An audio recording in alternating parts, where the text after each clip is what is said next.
आपको जैसे कि इल्म है कि शहर कराची में हुकूमत सिंध की जानिब से ट्रांसपोर्ट महकमे के लिए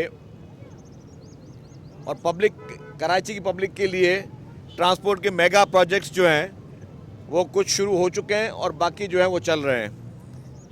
जो सबसे इम्पॉर्टेंट एक प्रोजेक्ट है वो है रेड लाइन बीआरटी।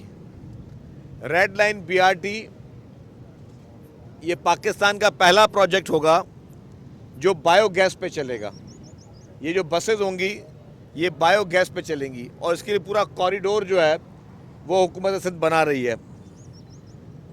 कुछ अवामी शिकायत बढ़ रही थी कि काम डिले हो रहा है। डेफिनेटली हमने काफ़ी मीटिंग्स की रेड लाइन बीआरटी पे कि इसकी स्पीड को तेज़ किया जाए। जो इन्फ्लेशन आई है और एक हिस्टोरिकल इन्फ्लेशन है उसकी वजह से कीमतें जो हैं वो बहुत ज़्यादा बढ़ गई हैं। तो कॉन्ट्रैक्टर साहबान मौजूद हैं, इनके कुछ खदशात थे, इनके खदशात को हुकूमत सिंध ने जो है वो एड्रेस भी कर रही है कि इन्होंने कहा कि जी सर जब हमने काम शुरू किया था तो अब सरिया जो था वो कितना था जी, क्या था 1,40,000 और अब कितना हो गया 3,10,000। तो 1,40,000 रुपये टन सरिया था, वो 3,10,000 हो गया। तो ज़ाहिर प्रोजेक्ट की कॉस्ट काफ़ी बढ़ रही है। लेकिन हमने उनको कहा कि जी जितने भी इनके इशूज़ हैं उनको एड्रेस किया जाएगा, लेकिन काम की स्पीड को स्लो करने के लिए कोई कॉम्प्रोमाइज़ नहीं है। वो हमने इनसे रिक्वेस्ट भी की, गुजारिश भी की कि आपके जितने भी ग्रीवेंसेस हैं, क्योंकि ये प्रोजेक्ट हम लोग कर रहे हैं एशियन डेवलपमेंट बैंक के साथ, तो हमने कहा जी कि एशियन डेवलपमेंट बैंक के साथ जो हम प्रोजेक्ट कर रहे हैं उसमें एशियन डेवलपमेंट बैंक और हम मिलकर आपके जो भी ग्रीवेंसेस को दूर कर देंगे, लेकिन आपने काम को नहीं रोकना, काम की स्पीड को नहीं रोकना। तो इनकी मेहरबानी 2 लॉट्स हैं, एक लॉट 1, ये इस वक्त हम लोग ये जो कॉरिडोर है ये लॉट 1 का है और फिर जो है लॉट 2। तो ये लॉट 1 लॉट 2 इन दोनों ने जो है इनकी मेहरबानी कि कल से इन्होंने काम की स्पीड तेज़ की है। अब इनको और भी हमने तेज़ करनी है और फिर जो इनके इशूज़ उसको रिजॉल्व करने के बाद हमने इनसे गुजारिश की कि फिर आप 2 शिफ्टों में काम करेंगे, दिन को अलग काम होगा और रात को अलग काम होगा, क्योंकि कराची के लोगों को जो सब परेशानी आ रही है इस पूरे रूट में उसका हमें एहसास है। लोग लिटरली परेशान हैं।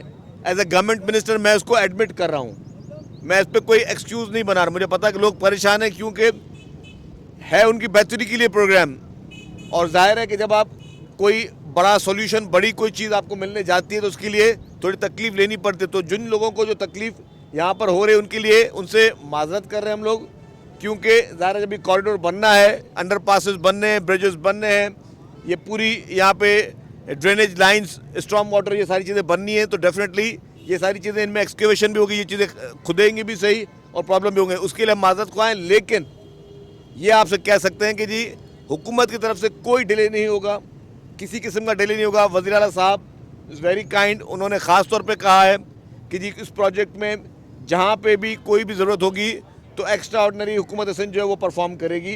एक्स्ट्रा ऑर्डनरी हुकूमत सिंध का बिहेवियर होगा और 2 हाथ आगे जाके भी हम चाहेंगे कि जी इन प्रोजेक्ट को प्रायोरिटी दी जाए।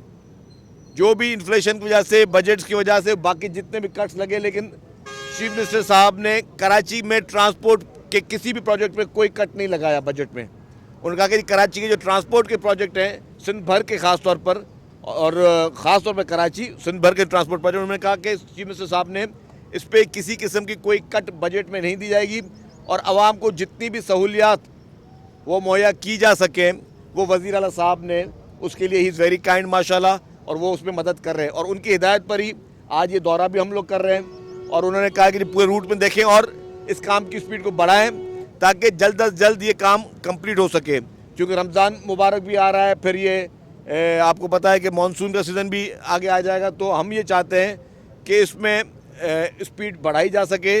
इसके फॉरेन कंसल्टेंट हैं वो भी हमारे साथ मौजूद हैं और बाकी पूरी टीम जो है ट्रांस कराची की सेक्रेटरी साहब भी मौजूद हैं।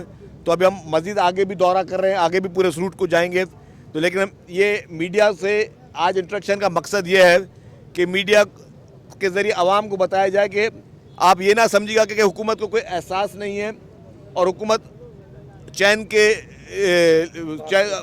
मतलब हाँ चैन की नींद नहीं सो रही है। हुकूमत जाग रही है और हुकूमत मुकम्मल तौर पर ऑन ग्राउंड पे मौजूद है। जब तक ये प्रोजेक्ट्स कंप्लीट नहीं हो जाते तब तक जो है ये चीज़ जारी रहेगी। अल्हम्दुलिल्लाह ट्रांसपोर्ट में बहुत अच्छा फीडबैक आ रहा है। पिंक बसेस से लोग खुश हुए हैं, लोग पीपल्स बस सर्विस से खुश हैं, ग्रीन लाइन से खुश है, ऑरेंज लाइन BRT उससे खुश है। ये सामने अगर कैमरा दिखाएंगे तो EV बसेस खड़ी हुई हैं।